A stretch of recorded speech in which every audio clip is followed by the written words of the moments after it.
The brand new Acura ADX is the new entry-level SUV here for Acura. And in this video, I'm going to cover the exterior, the interior, take it for a drive and see what it's like out on the road, as well as talking about the kind of fuel economy you can expect and also the pricing and how it compares to the competition, which I think is especially important because this might be the best value in this segment. But as far as the exterior here on the ADX, well, it's a really cool look, and it's actually one of the bigger ones in this segment. And compared to the bigger RDX SUV from Acura, this is only 1.6 inches shorter and only 1.9 inches lower. But otherwise, I mean, you know, it's pretty close to RDX. It is smaller, but this is actually based on the Honda HR-V. It's about 6 inches longer than an HR-V, though, primarily because of that front end, which is much longer, and it looks really nice. Typical great Acura styling, in my opinion, where you have those very sharp headlights with the nice little DRL going through them. You have that very bold grille that has the crisscross kind of pattern that looks really cool. And this one also in this urban gray pearl color is a really nice contrast with the black, and I think is a great color, especially in the sun. Has some really nice pearl effect to it. And this one also has this ground effects kit, which costs about $700. It gives you that extra little extension there to the front lip, which is a nice touch too. And then coming down to the sides here, you have 19-inch wheels here on this A-Spec version, and they're of course black to match everything else. You also have a very nice prominent A-Spec badge here, and also some black trim around the windows, the mirrors, and all that. And then going out to the back end of the ADX here, I really like the profile of it there, and you know, it does have a slant to that back end, so it's not quite as boxy as a couple of the competitors, but gives it a sporty vibe, and I think is, you know, still a really nice shape. You also have a sportier style for that spoiler there in the back, and you also have some really nice sharp taillights once again that have these cool little details in them. And I do like the painted lower portion as well as a nice touch to, again, make this feel nice and luxurious as well. And you also will see that you have those extra little aero extensions there on the rear bumper as well. And so yeah, from every angle, I think this thing really stands out again, especially that long nose is uncommon in this segment. So this thing has a lot more style and presence than I think a lot of its competitors do. The interior of the ADX is also really well done. One of the best in this segment, in my opinion, as far as roominess goes, at least. And so first thing, sitting down in these seats, you have these really nice full leather seats here with a little bit of suede on the sides for this A-Spec Advanced trim that we're in. And the perforation is really nice. They are heated seats as standard. The A-Spec gives you the cooling function, which does actually work pretty well here, especially in the summer. And then whenever you go up to the A-Spec Advanced, that's when you get full leather instead of synthetic leather. And they also have four-way lumbar whenever you go up to this top one as well.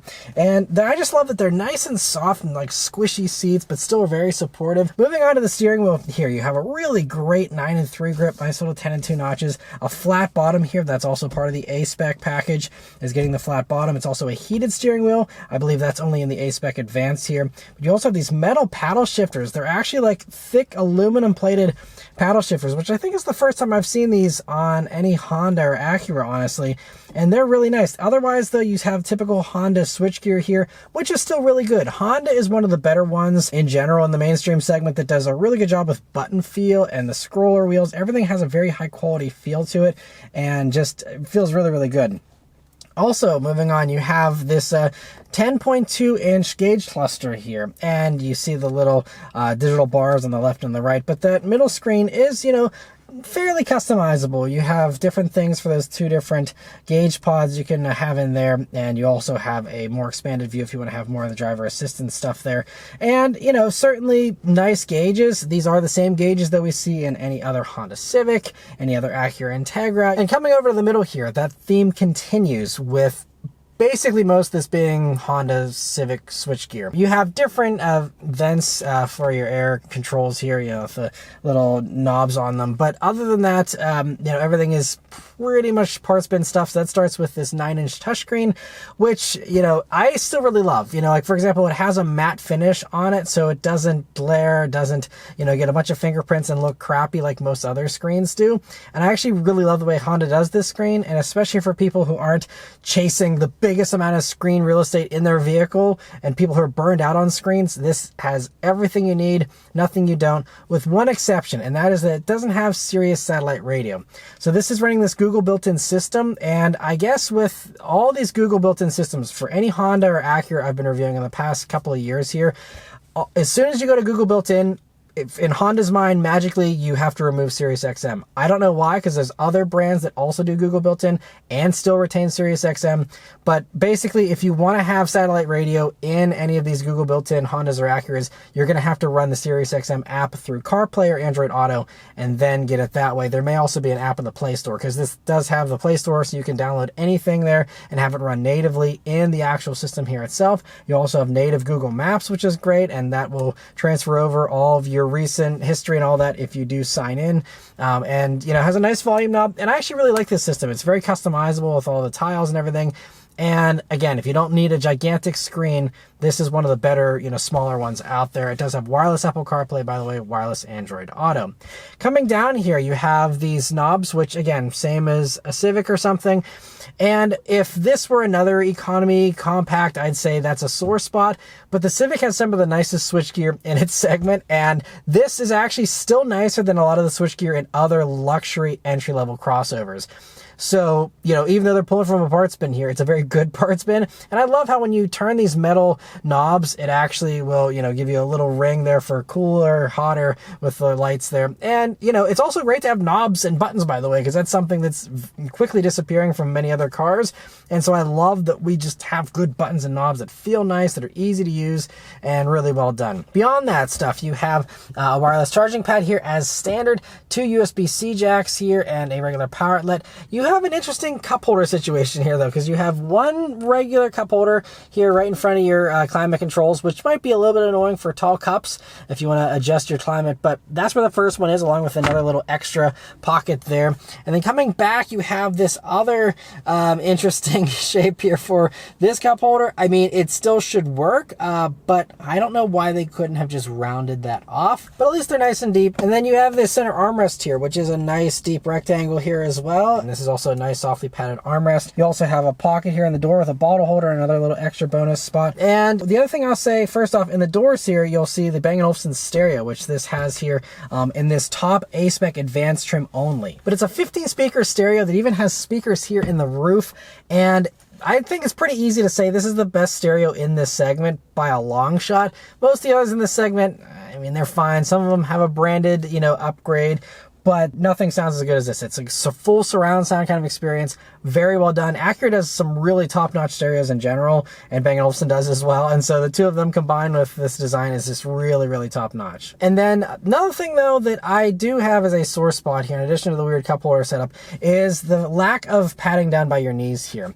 This is all hard plastic, and most of the competitors these days also do have hard plastic, so this isn't the only one, but the Honda HR-V that this is based on and shares some interior components with has a ton of padding. And I actually said it was the plushest interior in its segment. I had the highest praise for the HR-V, and this is an actual downgrade as far as plushness goes. I don't know how they thought going from soft padded stuff in a Honda to hard plastic in an Acura was remotely acceptable, but that's the choice they decided to go with here. Now the passenger side does have a wrap on it here, but it's still pretty hard and could use a little bit more padding as well, but that side's at least a little bit better for the passenger. But you know, just again, just a strange downgrade. I get it with the way they designed this, it might have been hard to incorporate, but they should have found a way to put it in so you're not getting a downgrade from the lower HR-V.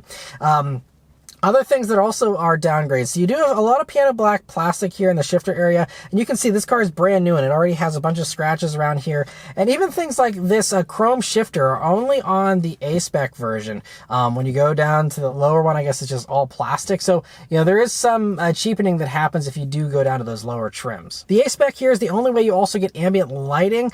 You don't get that on the base trim. You also don't get the metal pedals on the base one. And while a moonroof is standard on all of these ADXs, which is a nice touch for sure, this panoramic roof is only here on A-Spec and A-Spec Advance as well. Moving on to the back seat here in the ADX, you have a nice and large back seat. Actually, it's got a good amount of space to it that I'm 5'9", I'm sitting behind myself. I still have a couple inches of legroom to spare easily there, which is a nice comfy back seat. You also have plenty of headroom there. They have a fold down center armrest, 2 cup holders built into it, and you also do have rear USB-C jacks, but again, only on A-Spec and higher. The base one doesn't get that, but you do do have the rear air vents as standard, which is great. And you also see they have their own little bottle holders there in the doors. And also it's worth noting, if you do have kids here, obviously, you know, being one of the bigger back seats, it's especially kid friendly.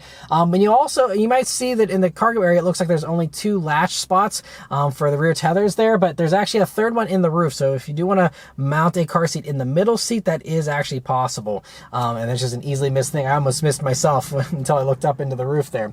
And then moving on to the cargo space here in the ADX, that is again one of the best in this segment. I don't think it's the best, but it is, you know, a really large space and better than most. Nice and wide, nice and long. And you also will see that beneath the floor there's a tiny bit of foam stuff, but beneath the foam you do have a spare tire still, which is a really nice touch for sure. And also, if you don't go for this top A-Spec Advance with that subwoofer on the right hand side there, then you will have a little extra alcove there and a slight higher amount of cargo space as a result. All right, so setting off here in the 2025 ADX A-Spec Advance.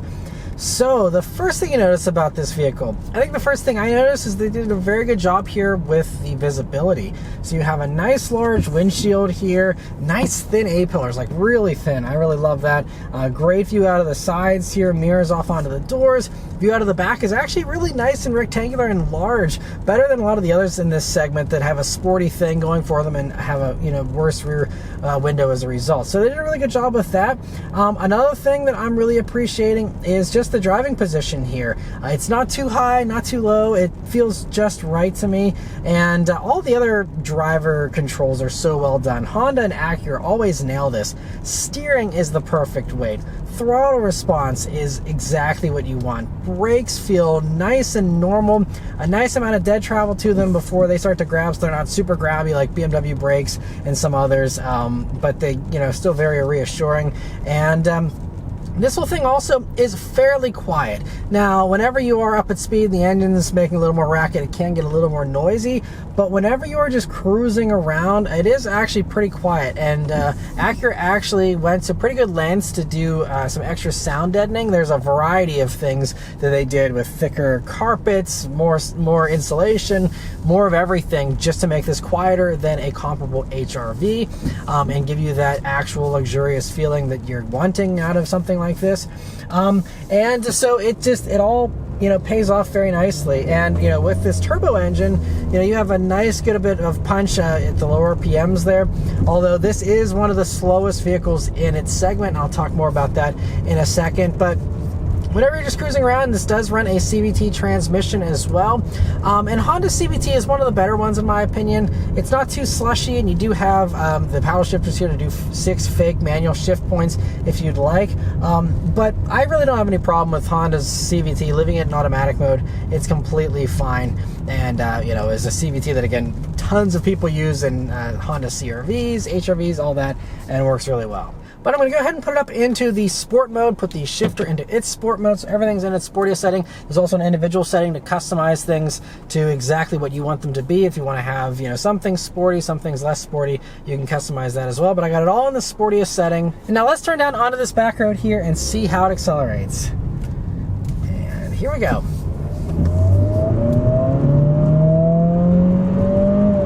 Nice little sound.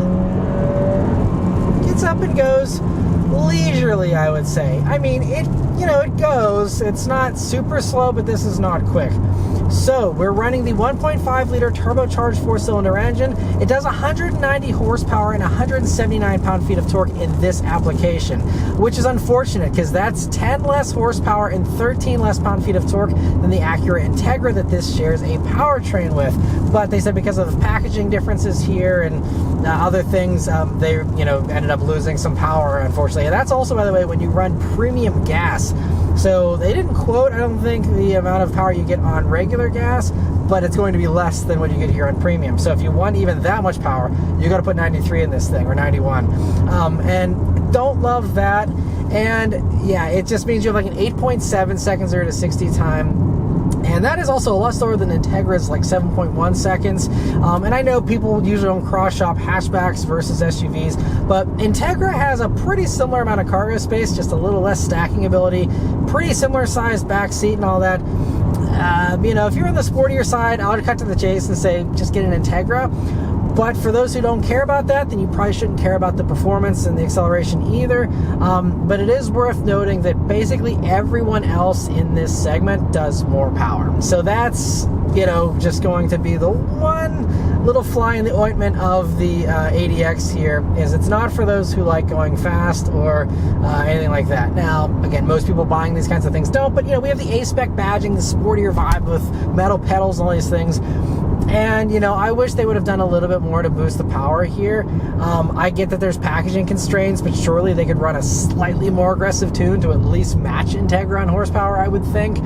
I know, you know, there's a variety of things behind the scenes that go into that, but just a little disappointing we have such little power in this. Now, it is an upgrade over HRV, and if you are cross-shopping, whether you go for the regular Honda or up to the Acura here, you get the turbo, which the HRV is even slower and naturally aspirated, and, you know, isn't going to be quite as good. So, you know, it just comes down to, again, how high your priorities are. But the nice thing is this comes with either front-wheel drive or all-wheel drive. Some of the other competitors do force you into all-wheel drive, and the front-wheel drive option is part of the magic about how this is so cheap, and actually does come in as the cheapest starting price out of everything in this segment. Now, there are a few others that do offer front-wheel drive, but it's just nice to have that option for markets where you don't need to have all-wheel drive. You don't need to drive through snow or, you know, any kind of crazy off-roading or anything. You know, it's nice to just have a front-wheel drive option. And, you know, I mean, it's responsive enough, and I mean, sport mode here especially, it's an eager engine. This 1.5 liter turbo motor these days, I think, is actually a really nice, strong motor that's, you know, willing to work hard. These motors also have been shown over this past several years here to really go the distance pretty well. They've racked up hundreds of thousands of miles in some cases and seem to be pretty strong motors. But I'm going to try out the manual shifts here and see how that does. See if we'll go down to first, and yeah, it's, you know, not the greatest. I mean, it's pretty responsive, but you can tell there's a little slushiness to it, so it doesn't like bang into the ratio that it's going into. So it's a little over the place. You know, might be fun for some people. For me, I think just leaving it in the regular automatic mode is probably good enough. And this road that I'm on currently usually generates a little bit more road noise, but in this, you hear a little bit, but it's actually, for a subcompact, even luxury crossover, this is quite good. But anyway, we're cutting up some corners here I always take, and let's see how the ADX handles. So we do have slightly wider 235 wide tires on this one. We go down to 225s on the lower non-A-Spec version. And, you know, it handles really nicely. Again, I think the wonderful steering is great. It's a little heavier here in the sport mode. And, you know, it does handle itself fairly well. Now, the one thing you're missing, though, is you just have regular all-wheel drive. It's the basic Honda all-wheel drive, not the super handling all-wheel drive that every other all-wheel drive Acura has. And I think that, again, is also just a packaging kind of thing. They couldn't put that rear torque vectoring, rear limited slip diff into the ADX here. So not as good of an all-wheel drive system as RDX, and this is why, you know, if you do really care about handling as well as other things, you know, you might be better off with a lightly used RDX, or, you know, just going for even a discounted new one, since they are, at the time of me filming this, kind of on the end of their life cycle here. Might have a few more deals versus a brand new fresh model here like the ADX. But anyway, I mean, this handles itself completely fine. I think you do have about 300 extra pounds over the HRV due to the extra size, the extra luxury, and the turbocharged engine. And compared to Integra, again, for anyone who is still cross-shopping those two, it's almost 500 pounds. It's like 461 pounds or so heavier than an Integra, and that's part of why we have so much less power here, and, you know, just a little bit of a more lethargic feel than Integra. Another thing you're missing out on is the adaptive dampers. You don't get those here. I don't know why they got rid of those, because those are in Integra. To compensate for the extra weight, the HRV has stiffer anti-roll bars than an HRV, and also does have unique suspension tuning, steering tuning, all that, compared to HRV, and, you know, just makes this very stout still. You still have the platform from the Integra, which is a fantastic platform, by the way, and makes this, you know, great handler, even despite its curb weight, which, by the way, is 3,611 pounds. I mean, this transmission, though, it will play ball, and if it feels like you're in a sporty vibe and it catches either the G-forces or your throttle inputs or whatever, I mean, it is very eager. So, you know, yes, on paper this seems really slow, but I think in reality, with just how eager this is set up to be, it masks it pretty well and makes the most of what it has to work with. So, you know, that is great, because there are some others that are tuned to hypermile and really drag their feet because they're trying to get better fuel economy and they don't want to downshift, they don't want to, you know, give you high RPMs. This, no problem. Instant response the second I put my foot down. It's giving me, you know, 5 grand, 6,000 RPM kind of, you know, accelerations here. So it's I think actually really fun. So, you know, it's only really a sore spot whenever you are merging onto the highway, or you're doing some kind of straight line drag race kind of thing where it's going to feel like, come on. But whenever you're, you know, just running around town and scooting through suburban back roads and stuff like that, it's going to feel, I think, you know, sportier than you might be realizing. And it also comes down to kind of roads you're on. But around here, roads are a little tighter and a little more windy. You can actually appreciate, you know, something like this versus a place with giant wide open spaces where this might actually feel really slow. And now we're out on the highway here in the ADX, and I have the adaptive cruise control system on with the lane keep assist. That all comes standard, by the way. And we do have a gentle corner here we're going around actually, and we'll try out this adaptive cruise system. It is hands-on still, but just, you know, letting it do most of the steering for me here. It's doing a really good job going around that corner there. We'll continue to test it here. But, you know, also out here on the highway, I mean, it's pretty quiet. I mean, this highway is fairly smooth, but like, I mean, this is better than a lot of the others in the segment. I think even some of the more expensive stuff like Range Rover Evoque, I think, is even noisier than this, and that's a lot more expensive. And so, yeah, I'm pretty happy with this whole system. It did just tell me right there that steering was required, even though I did have my hands on the wheel and was, you know, giving a little bit of torque. But regardless, yeah, it's you know, really nice to have. And again, all this stuff is standard. Also, blind spot monitoring, rear cross traffic alert, automatic emergency braking, all that kind of stuff is standard. Even a driver monitoring sensor, I believe, is standard as well on these. And so, you know, just great that, you know, unlike other luxury competitors that charge you a bunch of money for extra option packages to get adaptive cruise and everything else, this, it's all standard. So it's nice and easy from a buying standpoint, and knowing what you're getting and what you're not getting. It's just, you get everything nice and simple. And also great they don't charge you extra, because again, that's one of the things that really balloons the cost of a lot of these competitors.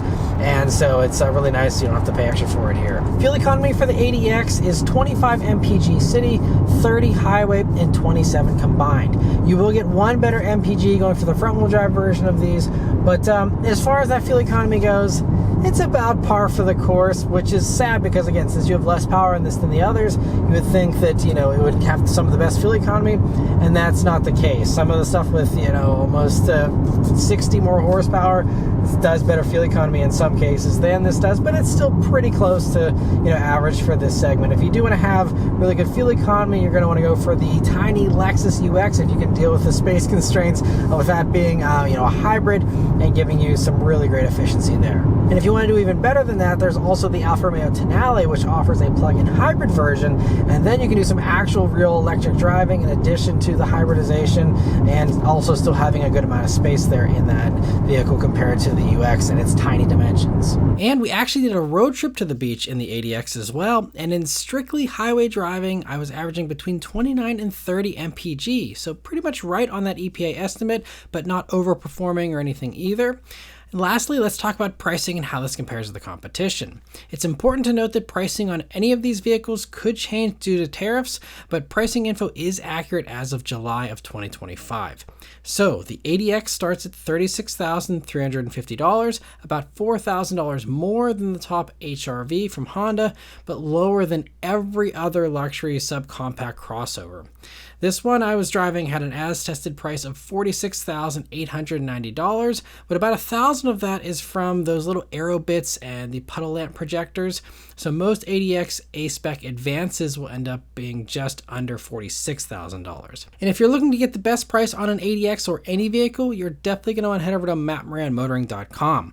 There you'll go to the new car quotes page where you can find out the dealer invoice pricing for the ADX and get connected to a local dealer so you can check out the ADX for yourself and see what you think about it. So if you'd like that info, there's going to be a link in the description as well as one in a pinned comment. Now, let's briefly talk about how these MSRPs compare to the many competitors in this segment.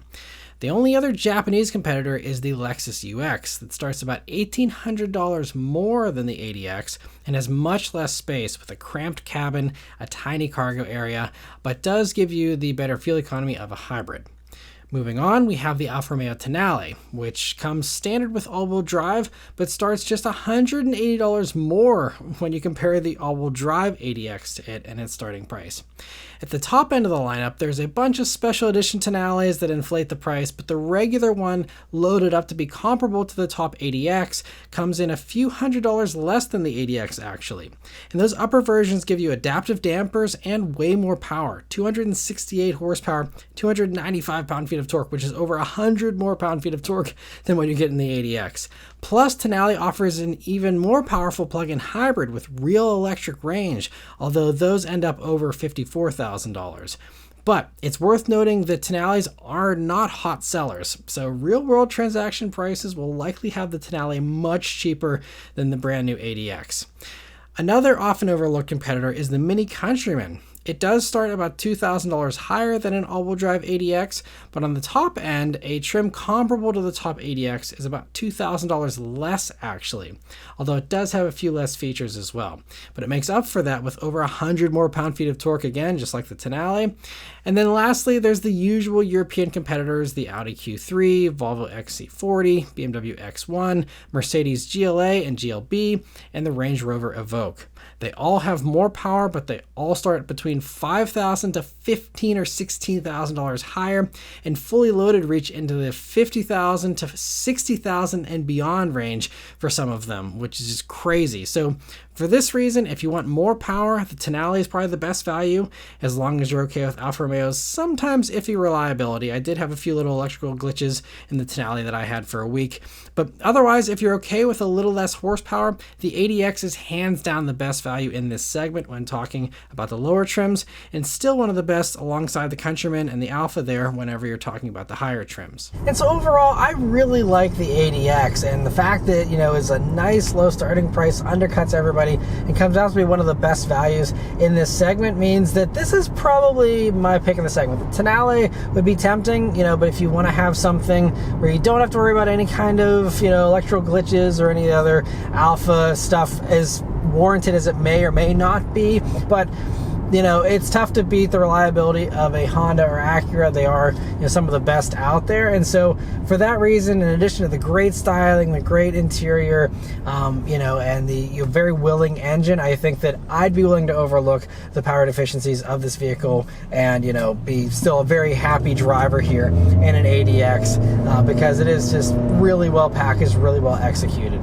So anyway, that's all of my thoughts here on the ADX. Let me know your thoughts on it in the comments below. Huge thanks to Acura for providing me here with this vehicle to review for you guys today. Thank you all very much for watching. Please leave a like and subscribe to keep these videos coming, and I'll see you guys on the next one. Take care.